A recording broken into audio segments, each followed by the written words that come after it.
You are listening to KLRN Radio, where liberty and reason still reign. Hi, I'm Mike, founder of DollarShaveClub.com. What is DollarShaveClub.com? Well, for $1 a month, we send high-quality razors right to your door. Yeah, $1. Are the blades any good? No. Our blades are f***ing great. Each razor has stainless steel blades, an aloe vera lubricating strip, and a pivot head. It's so gentle a toddler could use it. And do you like spending $20 a month on brand name razors?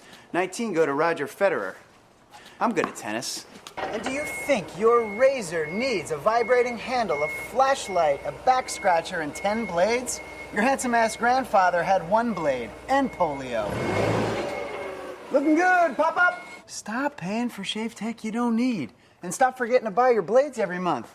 Alejandro and I are going to ship them right to you.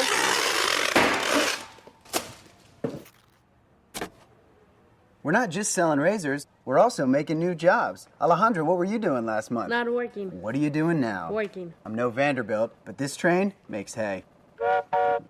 So stop forgetting to buy your blades every month and start deciding where you're going to stack all those dollar bills I'm saving you. We are DollarShaveClub.com, and the party is on. I know karate, I know jiu-jitsu, I drive like a gangster when I'm coming to see you, see you, see you, see you. My son was in the Army back during Desert Storm, but even then he wanted an MBA. He looked at a dozen schools, but only one offered the online education and flexibility he needed while he was in a tent in Iraq. Grantham University. Turns out that Grantham's been delivering affordable, relevant college and advanced degrees for over 65 years. Heck, if they can deliver a quality education to a soldier in a tent overseas, think about the flexibility Grantham can offer you so you can earn your degree too. It doesn't matter how complicated or full your life is, if getting a degree is on your bucket list, you'll want to do what my son did. You'll want to call Grantham. Find out how easy it is to get started on your education so you can check that college degree off your bucket list. Call Grantham right now, 800-910-1370. That's 800-910-1370. Flexible, affordable, relevant. Call 800-910-1370. Tired of paying outrageous prices for Viagra? Well, we have great news for you. Now you can finally get Viagra at huge discounts. Healthy Man allows you to save up to $500 on Viagra. Why pay U.S. pharmacy prices of $15 per pill or more when you can get Viagra for less than $3 a pill? Call today and get 40 Viagra pills for only $99. This can cost as much as $600 at your local pharmacy. You can't afford not to call us. If you want Viagra at the lowest prices, never pay $15 a pill pharmacy prices again. Get Viagra for less than $3 a pill. Call 1-800-516-7602 today and save up to $500 and get 40 pills for just $99. Healthy Man is fast, easy, and affordable. Operators are waiting at 1-800-516-7602 to take your call right now. Call 1-800-516-7602. That's 1-800-516-7602. Again, 1-800-516-7602.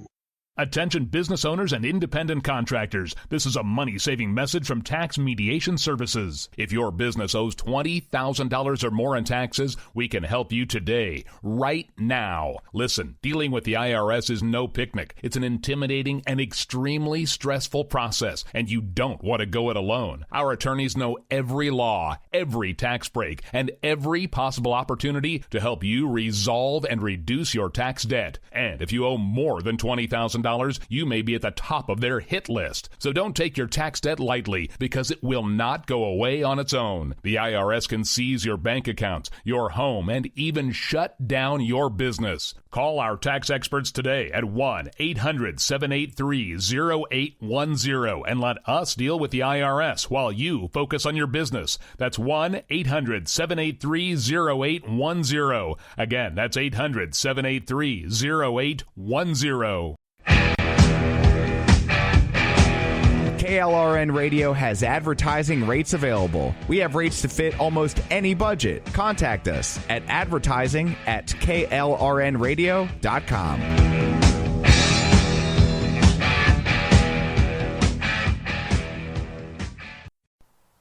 The following program contains coarse language and adult themes. Listener discretion is advised.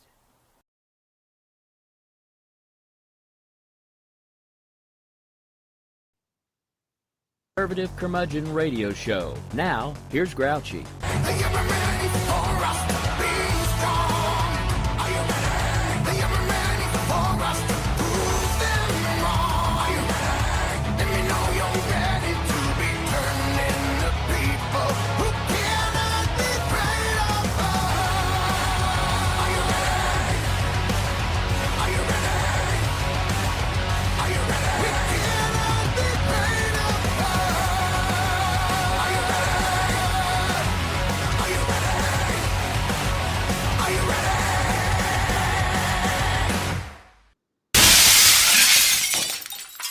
Good evening and welcome in. Hope you're holdover from the last hour's programming. I'm sure that Rick and Stacy did a fantastic job as usual. I hate that I don't get to listen to that show because I'm always busy working on this one. But one day we'll make it happen. Always listen to. Well, I was going to get to the podcast thing. I just meant the live experience because it's so much better when it's live. You get to hear everything on the podcast. Don't get me wrong, and that's great. And everybody should, if they can't listen live, you can go to the page klrnradio.com, America's Podcast Network, by the way, and you can pull the show and listen to the podcast. But the live event, anything can happen on live radio. And while you hear it recorded, everybody else has already got the joke. So you're sitting there laughing all by yourself thinking that, oh, this is so funny. This is so funny. And everybody's like, oh, you're so last week. But anyway, I digress. We have a crap ton to talk about tonight. We won't get to everything I've got listed, but that's okay. I would rather have too much in case we burn through something fast. But here lately, this thing's been going on ever since the special counsel's report on Biden's handling of classified documents. There's been this stirring at the White House. Biden's very unhappy with how he was characterized in Special Counsel Hur's report, basically calling him a doddering old fool, and stating that is the reason he shouldn't really be prosecuted. He's just old and didn't know any better, and yada yada yada. So here's my question, and it's been, I think, a lot of people's question since this whole thing came out, is if President Pudding Brain isn't capable of being responsible and prosecuted for what he did, how is he competent enough to run our country? Now, I know what you're all thinking. He's not really running the country. Okay, fine. He's in the chair, though. And he could tell every one of those damn people to get the hell out of his way, and he's doing something.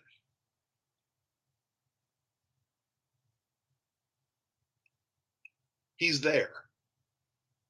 Now, what makes his age or his, we'll say, lack of mental capabilities of a protectant of prosecution? This is a man that held classified documents in his possession on his personal property since the time he was a vice president under Barack Obama. But he shouldn't be prosecuted, but Trump should? Now look, I hate defending Trump, okay? Because I'm a believer if you do wrong, and you take the consequences, okay? But you can't have one set of rules for one person and one set for another. And here's the big kicker too, is everybody's thinking, oh, well, that's President Biden. You can't do that. Let me tell you something. The day that Barack Obama left office and Biden was no longer the vice president, Joe Biden had no legal right to be in possession of any classified documentation for any reason. Not like a president who could possibly be in possession of something like that. He was a vice president. That the last day in office ends his authority to see that stuff. He cannot keep it. Okay, so in the last couple of weeks, as we digress even further here, the administration has sent some unusual letters out, and one went to the White House Correspondents Association complaining about the coverage of Special Counsel Hur's report on Biden's handling of the classified documents. The president's reelection campaign objected to its perception that negative stories about Biden got more attention than remarks by Donald Trump about NATO. Now, we're not talking quite enemy of the people territory, but it's noticeable, they said. And according to this professor at George Washington, what's his name? This guy's name is Frank Sesno, Sesno. He says it's a strategy. It does several things at once. It makes the press a foil, which is a popular pattern for politicians of all stripes. It can also distract voters from bad news. And while some newsrooms quickly dismiss the criticism, he says, others may pause and think twice about what they write. Now, we all know that the mainstream media is for shit. They suck sewer water. And you'll see them if you're online at all. You'll see them. They'll be randomly talking about, oh, these people are losing jobs, and we need money, and we need this, and we need that, and this is not fair. And guess what? Life's not fair. Learn to code, suck it up, buttercup, and fuck off. The press is garbage. If they happen to cover something objectively, where there's not a slant to it and they're just bringing facts, you can mark it on a calendar because it was an accident. They don't know how to present news in a factual manner without a slant. Neither side.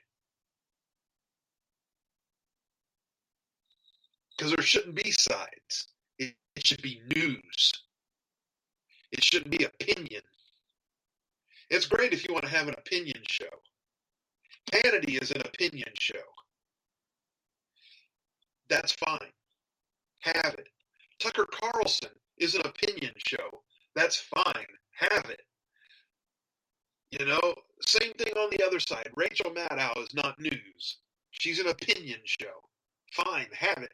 But when your news shows are spouting opinion instead of news, or opinion with news, you're no longer news. A letter from Ian Sams, spokesman for the White House counsel's office, suggested that reporters improperly framed stories about the February 8th release of Special Counsel Hur's report. Sams pointed to stories by CBS News, The Wall Street Journal, The Associated Press, and others emphasizing that Hur had found evidence that Biden willfully retained and disclosed classified material. Sams wrote that much of the so-called evidence didn't hold up and was negated by Hur's decision not to press charges. Again, we go back to the million-dollar question. Why didn't he press charges? Biden had no right to have had those documents. None. There is no inherent after office possession kind of law thingy, for vice presidents. End of story.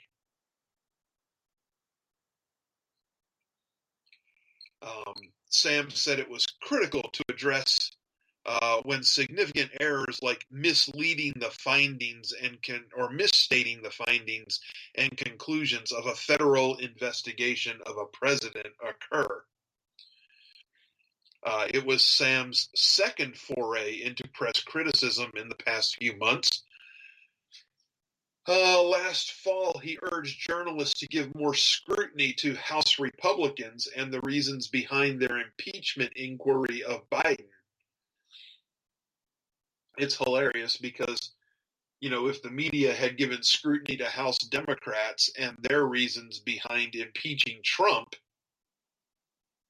they would have screamed bloody murder. But I get it. I get the tactic. I understand. If you can get somebody on the hook, you can get somebody on the hook. Everybody makes mistakes and nobody's perfect, Sams told the AP. But they want to prosecute Donald Trump for the same thing. Same thing. But Trump was a president and would have had some authority to be in possession of some things. But a healthy back and forth over what's the full story helps make both the press and the government sharper in how the country and the world get the news they need to hear. Well, I'll tell you how you get the news you need to hear. You tune in right here on Wednesday nights to KLRN Radio for the news you need, served with the disdain it deserves. Kelly O'Donnell, president of the Correspondents Association and an NBC News correspondent, suggested that Sam's concerns were misdirected and should be addressed to individual news organizations.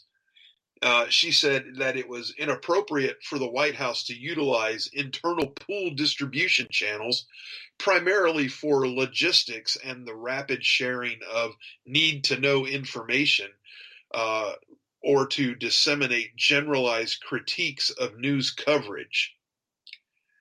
In a separate statement, Biden campaign spokesman T.J. Ducklow, I think there was a cartoon called T.J. Ducklow. That's something, Anyway, Ducklow criticized media outlets for time spent discussing the 81-year-old president's age and mental capacity, which should be fair game since he is running for re-election, you frickin' morons. An issue that was raised anew when Biden addressed the Hur report with reporters. Americans deserve a press corps that covers Trump with the seriousness and ferocity this moment requires, said Ducklow. Yes, the seriousness and ferocity. Anyway, to be fair, Trump's comments at a rally Friday night likely came past the deadlines of some sections where Biden's stories appeared that weekend, and his remarks have hardly been ignored by media outlets. A.G. Sulzberger, publisher of The Times, noted in an interview with Reuters that Biden's team has been extremely upset about its coverage lately. We're not anyone's opposition, he said, and we're also not anyone's lapdog. Well, you could have fooled me over the last several years. But, Reuters gets half of a pass. At least some of their people actually do understand what news is supposed to be. Now, I'm not saying they always practice it, but some of them actually know. So anyway, this criticism comes amid the backdrop of unhappiness among some journalists about how much Biden has made available for questions and interviews, an issue that surfaced again when Biden turned down an opportunity to appear before tens of millions of Americans in a short interview during the Super Bowl pregame. The 33 news conferences Biden has given during the first 3 years of his presidency is lower than any other American president in that time span since Ronald Reagan. Similarly, the 86 interviews Biden has given is lower than any president since she began studying, or since that was according to Martha Kumar, a Towson University professor emeritus expert on presidents and the press. Jesus, with this writing, who does this? So by comparison, Barack Obama gave 422 interviews during his first 3 years. So there you go. Biden's just 390 behind him. That's not bad. Instead, Biden prefers more informal appearances where reporters ask just a couple of questions with comparatively little opportunity for follow-up. The 535 such sessions that Biden conducted was second only to Trump's 572. Biden, and if you notice with Biden too, it's all before lunch because, that sundowners kicks in and he's capping that day off after lunch. So, Kumar said it doesn't serve him well. Some on Biden's team, meanwhile, believe the president showed a combativeness in the face of criticism that Americans will appreciate. No, this is what you call being infatuated with yourselves. This is the cult worship, and it happens on the right too, and it shouldn't, because anybody that's looking at a politician as anything close to a deity or an idol of some kind, a rock star even, no, forget it. That's stupid. Biden may be combative, but it's out of confusion.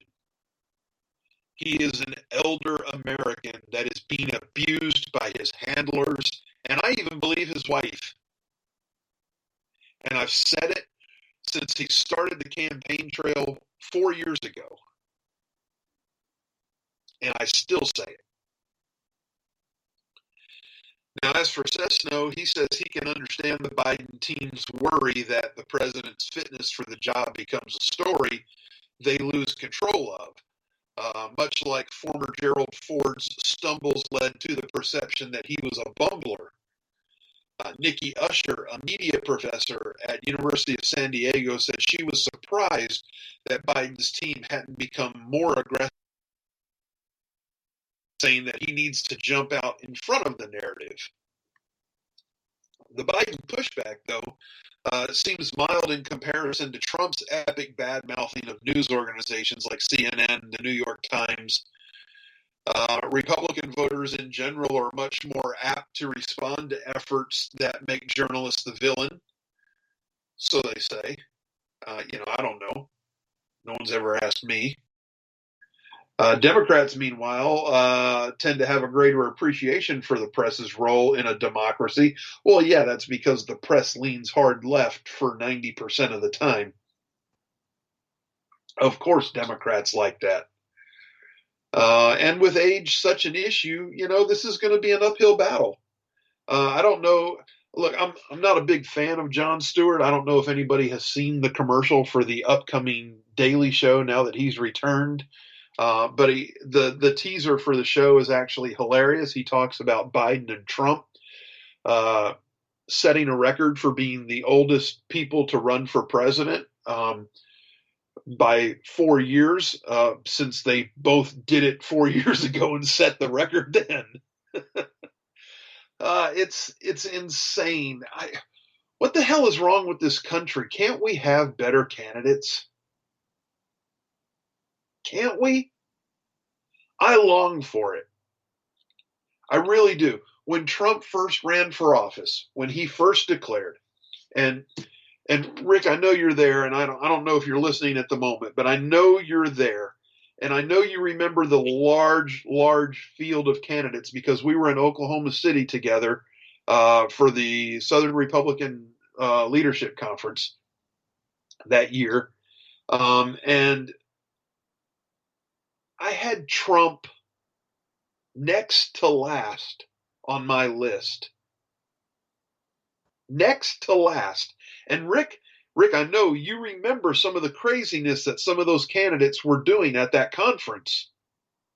And some of that stuff was insane. Let me tell you, I'm not saying Ben Carson is crazy, but the people that he had pushing his stuff, they were insane. But I had them ahead of Trump. The only person out of that field of 16 that I had behind Trump as a selection was Jeb Bush.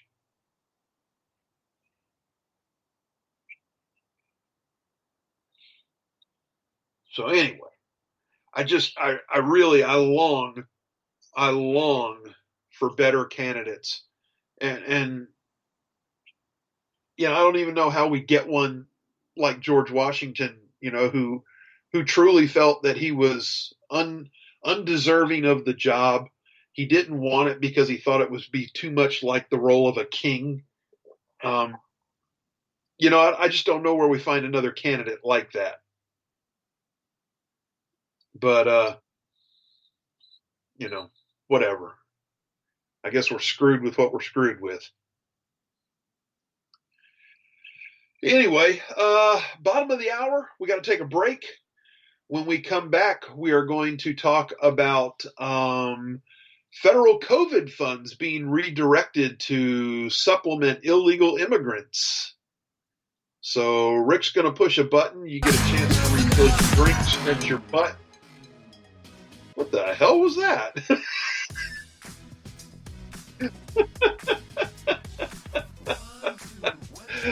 Live radio, folks, is why I tell you it's best to listen live.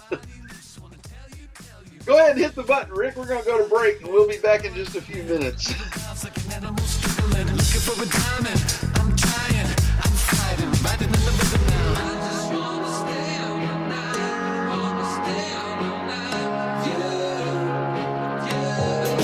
You are listening to KLRN Radio, where liberty and reason still reign.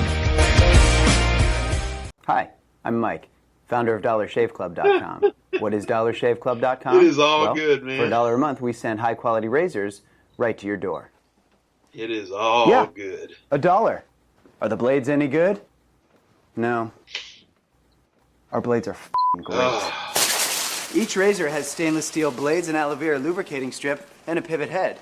It's so gentle a toddler could use it. And do you like spending $20 a month on brand name razors? 19 go to Roger Federer. I'm good at tennis. And do you think your razor needs a vibrating handle, a flashlight, a back scratcher, and 10 blades? Your handsome-ass grandfather had 1 blade and polio. Looking good, pop-up! Stop paying for shave tech you don't need. And stop forgetting to buy your blades every month. Alejandro and I are going to ship them right to you.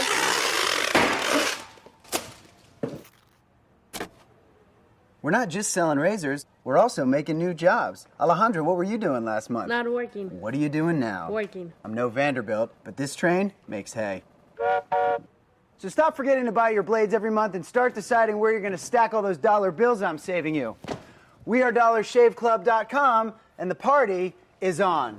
I know karate, I know jiu-jitsu, I drive like a gangster when I'm coming to see you, see you.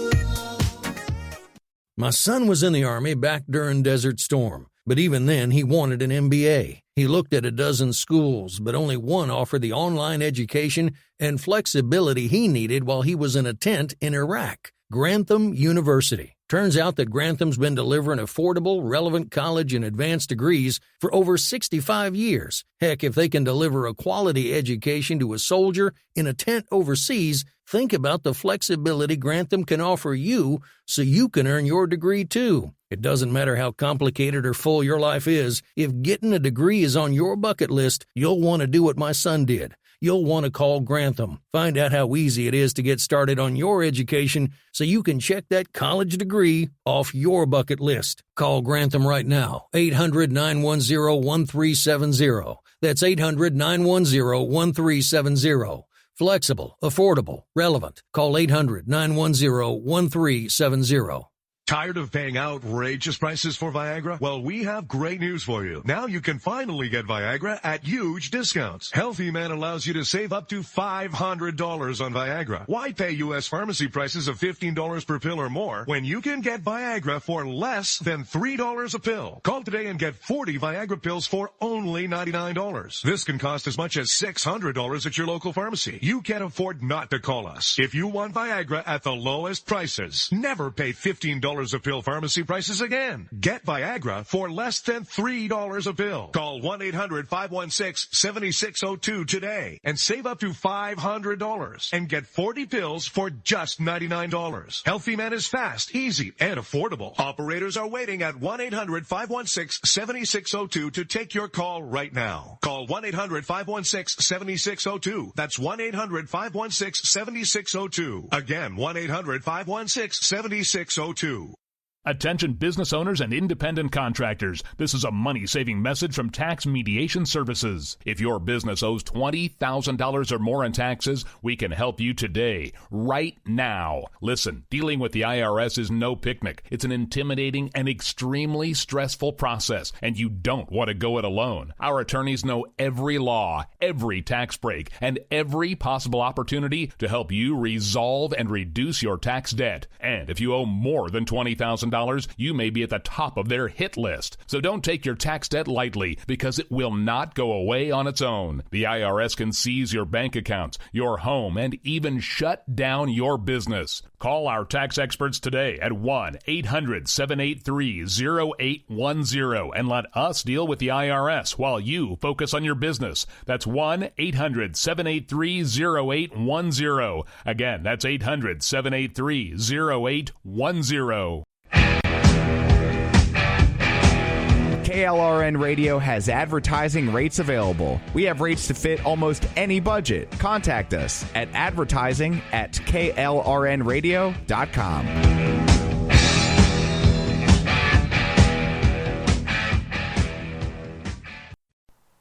The following program contains coarse language and adult themes. Listener discretion is advised.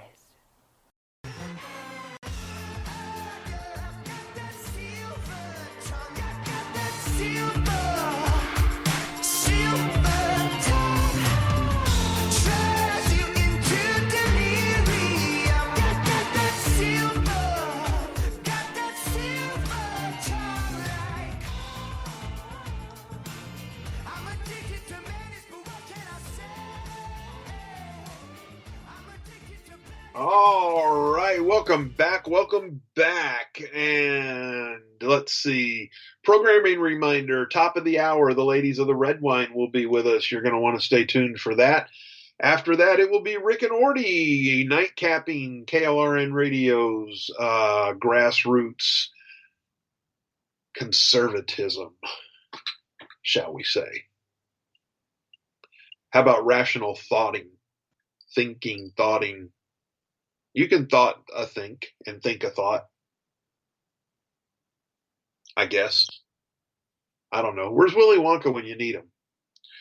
Anyway, we are back, and they will be here later, and you should be too.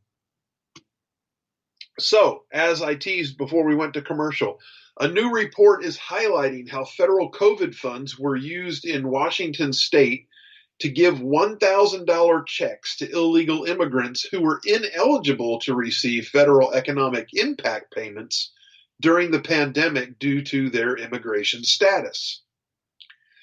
The report, coming from the Economic Policy Innovation Center, EPIC for short, points to money administered by the Coronavirus State and Local Fiscal Recovery Fund, the SLFRF, if you will.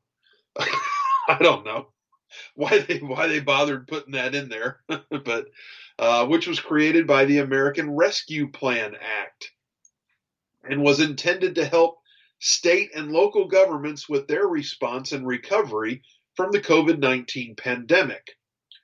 Washington State received $4.4 billion in funding overall from that program. Now, the report from the group, which calls for a smaller federal government, highlighted how $340 million in funding went to a program that sent $1,000 checks to illegal immigrants in the state. The funds, approved by the Washington State Legislature in April of 2021, provided another round of funding for undocumented immigrants, according to the Impact Report. Now, the Washington COVID-19 Immigrant Relief Fund was first set up in 2020 to grant checks to those ineligible for government assistance programs due to their immigration status. Treasury documents confirm that the state has since provided an extra $340 million in federal relief funds for the one-time cash grants, with 10% of the funding going to community-based organizations to administer the program. Now, before we go any further, we're dealing with just Washington State here. This is not an isolated incident, though, because Oregon, California, Illinois, New York, Massachusetts, and a few other states, probably like Colorado and, like that, the big blues, obviously, all did the same thing. They all did the same thing. They rerouted federal dollars, federal tax dollars, your money, my money, our money, to these illegal immigrants to give them free cash. So, just bear in mind when we're talking about $340 million in Washington, that's just, scratching the tip of the iceberg compared to some of these other states. The $340 million project is categorized as a cash transfer expenditure in the report, approved for the state of Washington. This means the Biden administration directly subsidized undocumented immigration under the guise of COVID-19 pandemic relief. The state said that it had previously invested $128 million of funding from the Trump-era CARES Act for 120,000 immigrants who did not qualify for economic relief, but the funding was not sufficient for the number of applications the program received. The fund has ended now, with the last payments going out in early 2023. What the flippin' hell? State officials said the fund was an opportunity to help people who may have been left out of other federal and state resources to address the economic impact of the pandemic. Hey, I could use some more cash. Where's mine? Seriously, though, what the ever-loving hell? The EPIC report, and not epic as in, stunning, EPIC as in the Economic Policy Innovation Center report, highlights several other projects related to illegal immigration for which federal funds were used, including programs in Arizona for art, music, and dance classes for migrants, and expansion of shelters in Massachusetts. The Senate is releasing a budget supplemental that includes a bipartisan deal on the border. However, the administration has been actively encouraging illegal immigration by using COVID money to provide cash assistance, housing, legal aid, and other benefits to undocumented immigrants. Now, you stop right here because today there was a news story that blurbed out that said Biden may take action to help dissuade immigrants at the southern border because Congress has not. Think about that for a minute. The office of the president is granted by the Constitution purview over immigration. It is an executive office function. He could have shut the border down completely. He chose not to. When it got worse, he could have enforced the border more vigorously or shut it down completely. He chose not to. Not only did he choose not to, he has, without actually probably saying directly the words, he has invited them.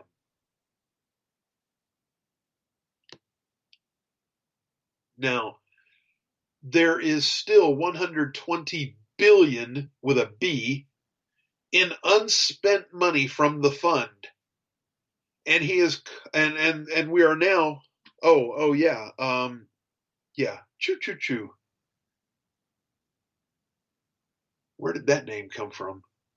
We missed a name somewhere. Paul Winfrey, president and CEO of Epic, has stressed that the $120 billion in unspent funds is still there and is calling on lawmakers to stop those funds. This is something Speaker Johnson needs to get onto immediately. Until Congress claws this money back, it will continue to serve as a magnet for illegal immigration, Winfrey said. And this report comes amid continued concern about the flow of illegal immigrants into the U.S. Congress is currently negotiating a supplemental funding bill which will include aid to communities receiving migrants. But Republicans have sought to include restrictions on asylum and the administration's use of parole. Now, in a related story, weary migrants arriving in Denver on bus from the U.S.-Mexico border city of El Paso, officials are greeting them and offering them two options: temporary shelter or a bus ticket on to another city.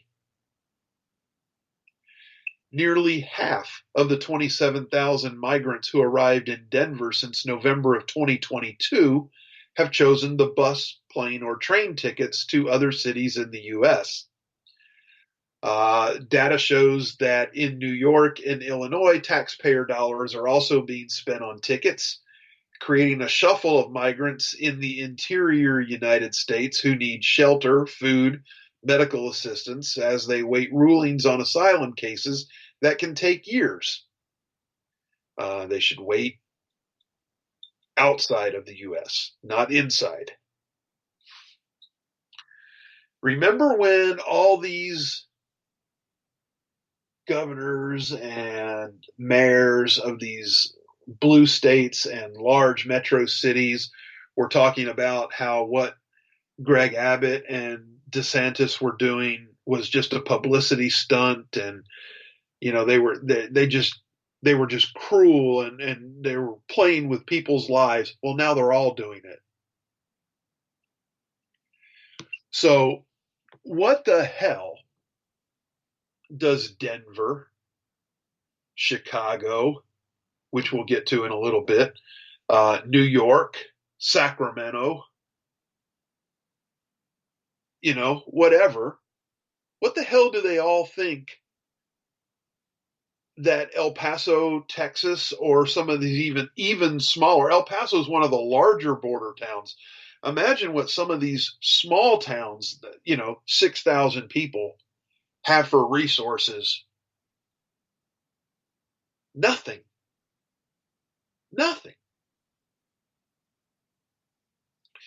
The transfer of migrants has gained momentum since governors in Texas and Florida started chartering buses and planes to Democratic-led cities in what critics waved as political stunts. Yes, we just talked about that. However, the efforts show the increased pressures cities are facing from more migrants from around the globe, and they just keep coming to the U.S. through the southern border, often fleeing economic turmoil. Illegal border crossings topped 2 million during the government's fiscal year that ended September 30th, the second highest number on record. With many migrants in shelters or living on the street, the next phase of the challenge is getting them to their families, friends, or court cases, says Mario Russell, director at the Center for Migration Studies of New York. That has, quote, been in a sense dropped into the laps of interior cities without much preparation, without much forethought really at any level, he added. So where do you think it comes to for, like, towns like Eagle Pass? El Paso, like I said, that's a larger border city, but so many of these other cities are under 10,000 people. What do you think the resources are like there for thousands upon thousands upon thousands of illegals crossing into their city from Mexico? Denver alone has spent $4.3 million in city funds to send migrants to other U.S. cities, freeing up shelter beds for new arrivals while adding to the numbers in other Democratic-led cities such as Chicago and New York that are struggling to house asylum seekers, mostly from Venezuela. The data wasn't available from New York, though the city is offering one-way plane tickets to anywhere in the world other than staying in New York. Catholic Charities of the Archdiocese of Chicago has used state funds to help buy tickets for more than 2,500 migrants who have family, friends, or sponsors elsewhere. The cities say they buy tickets only for migrants who want to travel, and they do not coerce people to leave. This is something they reserve strictly to accuse Texas and Florida of. However, we know that Texas and Florida do it voluntarily as well. The people who are desperate, who are coming here for shelter, they say, we're not going to turn those people away, according to John Ewing of Denver Human Services. But at the same time, we have to make it very clear to them that there's only so much we can do. Advocates working with migrants say many have come to Denver on their way to other cities because of its relative proximity to the border. Relative proximity. I guess. But charities are feeling the pressure as the weather turns and migrants end up sleeping in tent encampments. There's just no more room, they say. There's no more funding. There's no nothing. We're not prepared, they say. Again, why should that just be a Texas border town problem? Why shouldn't these big cities with all these resources at their hands not have some of the, the pain? Let's realize that it's a problem.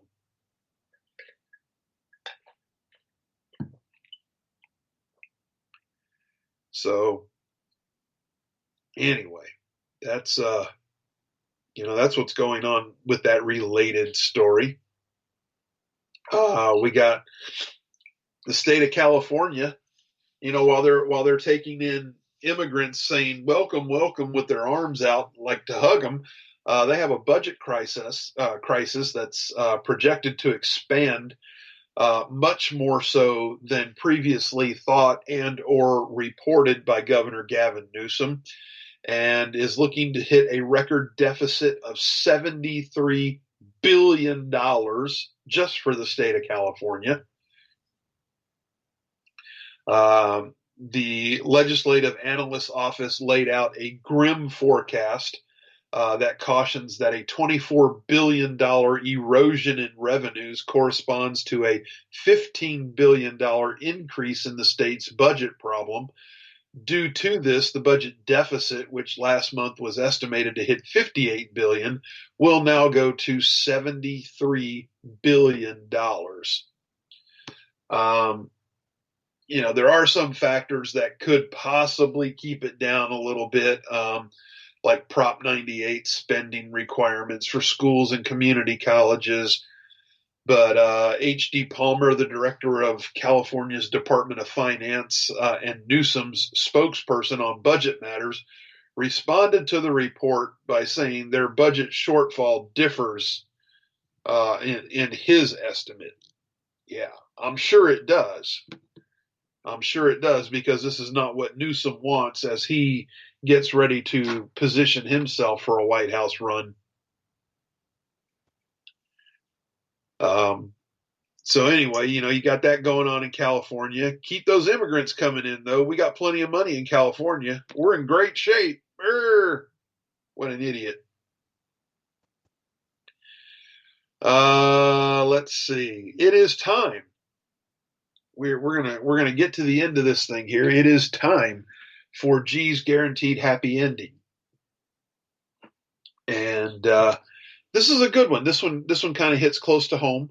Many of you know my daughter is going through treatment for cancer, and this is semi-related.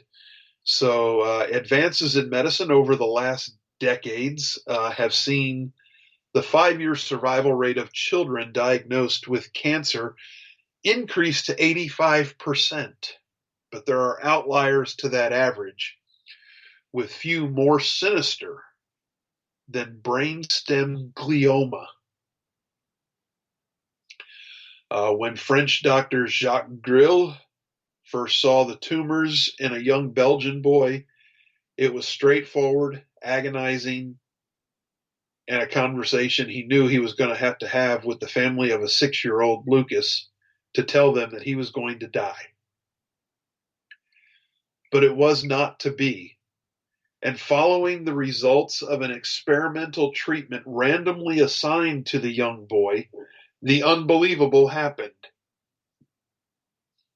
Over a series of MRI scans, the tumor completely disappeared. Dr. Grill said, "I don't know of any other case like him in the world." Brainstem glioma, officially called diffuse intrinsic pontine glioma, DIPG, is rare and lethal. Diagnosed in just 300 children annually in the United States and 100 in France, where Dr. Grill practices. The 2-year survival rate is 10%, and no drug is widely available for its treatment beyond radiotherapy. After Lucas's diagnosis, the family traveled to France to take part in a randomized control trial called the Biomed trial, looking for medications to combat DIPG. Lucas was randomly assigned the drug, let me see if I can pronounce this right, everolimus. It's EVEROLIMUS, which he has taken for more than 5 years with remarkable success. Other children in the Biomed trial have survived, but none have had their tumors disappear completely. And Lucas is now being looked at as the case study that can finally improve the long-term outcomes for children with this deadly cancer. Furthermore, the outlier in Lucas's case was that his tumors carried a genetic mutation seen only a few times in history that made it especially susceptible to this medication. And biomedical researchers speaking with AFP said they are now hoping to reproduce tumor cells with this mutation in vitro. If they can try to replicate the trial's findings on the tumors in vitro and confirm it was the cause of Lucas's remarkable recovery. These are the most preliminary steps, and an approved medication might not be available for another 10 to 15 years, but scientists have discovered this glimmer of hope where there was none before and are more fervent than ever of technological advances that will shorten this illness. And if you can't be happy about that, there's something wrong with your soul. Friends, that's the show. If you like it, tell your friends. If they like it, you need new ones. But they and you are welcome right here with me every Wednesday on KLRN Radio, America's podcast network. I'm your host, The Grouch.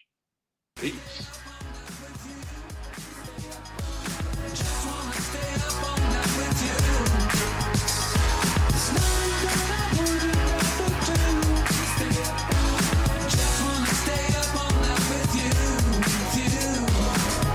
I hate this place. Nothing works here.